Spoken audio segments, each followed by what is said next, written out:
పెళ్ళయిందా?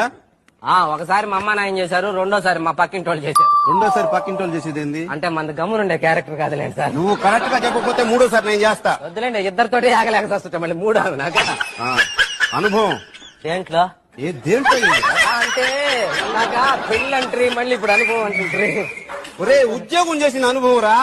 ఉద్యోగం అనుభవం అట్లా క్లారిటీగా అడగాలి సార్.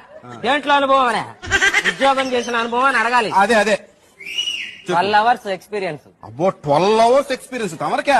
ఉంచుకోలేక పంపించేశారు. ఏం చేసావు? చిన్న పొరపాటు, అదేం పెద్ద పొరపాటు కూడా కాదు. చిన్న పొరపాటు చేస్తే ఎవరిని పంపిస్తారంట మేడం? తీసేశారు ఇక్కడ. మేమే ఉదాహరణ దానికి. ఏందో చెప్పా పొరపాటు?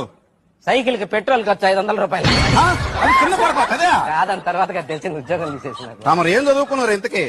MBA అడ్మినిస్ట్రేషన్ చేద్దాం అనుకున్నా, చేయకూడదన్నారు. ఏమో దానికి 10th క్లాస్ పాస్ కావాలంట కదా. 10th class pass